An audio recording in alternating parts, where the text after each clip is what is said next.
how I wish that all of you can join me when we go around the country na by land. Kasi makompare mo ang daan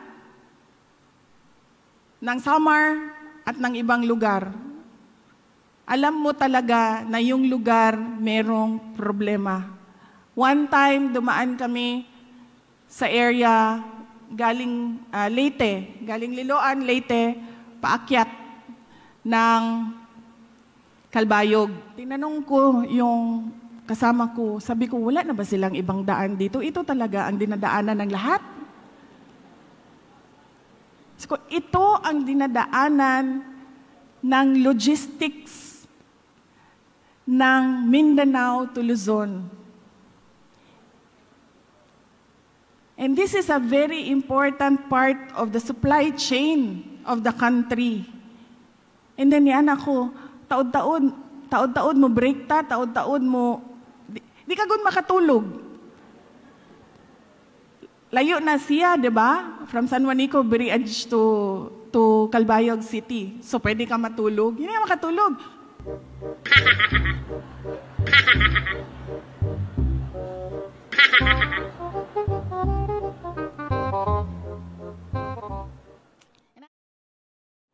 So I just want to emphasize to you that the secret, as I said earlier, is the cooperation between governments and the people.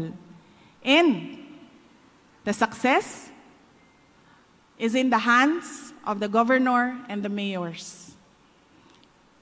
It is quite a complicated process, kaya hindi ko sinasabi sa mga mayor, sa mga barangay captain na lumaban kayo, kasi hindi ko naman ma-reassure ang security ninyo 24 hours a day because ambush happens. At any time of the day, isang bala lang yan, tapos ka na. But what I am always telling our mayors and our barangay captains na kausapin nyo yung mga tao. Nandyan sa kanilang mga kamay ang sekreto kung paano mawala ang suporta nila sa mga NPA.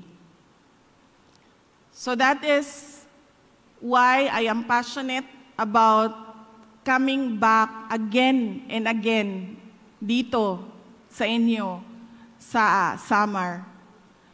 Immediately after we were installed, I was installed as Vice President, I immediately went back to Sharian, Governor Tan.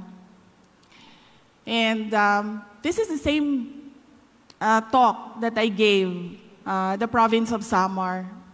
Actually, sa kadaghan sa tao, kung konti lang, doon, dito sa ilaha, daghan kaayo. When Sharian creates an event, grabe yan siya magpa-event, daming tao talaga. And daming tao, sige ko, ayaw magsuporta sa NPA ha, bantay lang mo diri, ayaw gina ninyo ihatagan, pero makahawa pa baka ako din, masin mapusilan ako din. But yes, because nakita ko kasi yung lugar ninyo. And ning 2016, nakaanhi ko din 2019, nakaanhi ko din and then 2022, nakaanhi ko din sa inyo ha, sa Samar. And nako-compare ko siya sa ibang lugar where there is peace and development. Wag na lang doon sa amin, sa Davao City. Sa inyo lang mga silingan. Sa Cebu, sa Bohol, sa Bacolod, even yung road networks. How I wish that all of you can join me when we go around the country na by land. Kasi makompare mo ang daan ng Samar at ng ibang lugar. Alam mo talaga na yung lugar merong problema. One time, dumaan kami sa area galing Leyte, galing Liloan, Leyte, paakyat ng Calbayog City.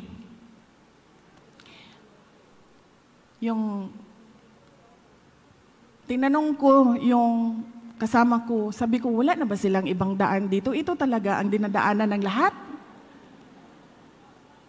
So, ito ang dinadaanan ng logistics ng Mindanao to Luzon. And this is a very important part of the supply chain of the country. And then yan ako, taod-taod mo break ta, taod-taod mo, di ka gun makatulog. Layo na siya, di ba? From San Juanico Bridge to Calbayog City. So pwede ka matulog. Hindi ka makatulog.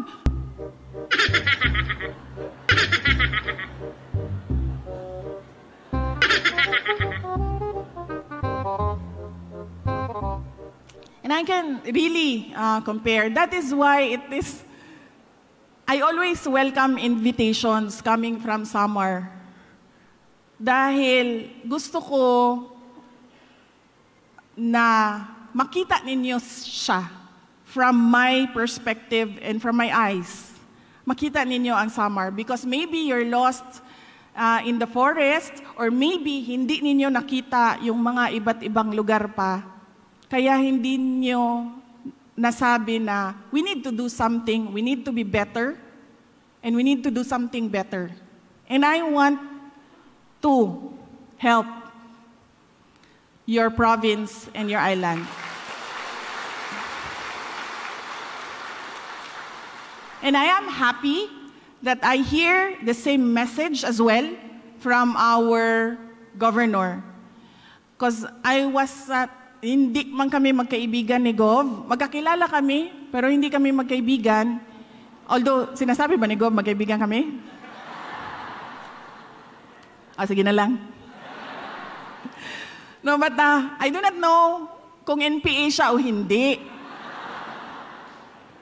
That is why nung nagsasalita na siya dyan kanina, ito, kaibigan ko ito. Hindi ito NPA. Hindi ito magsumbong kay President Marcos. Inday Sara, ginapabumbang ako ang balay. So yes, I'm truly happy to be with you, with all of you here this afternoon. And I would welcome other invitations so as long as makaya lang yun sa ako ang schedule.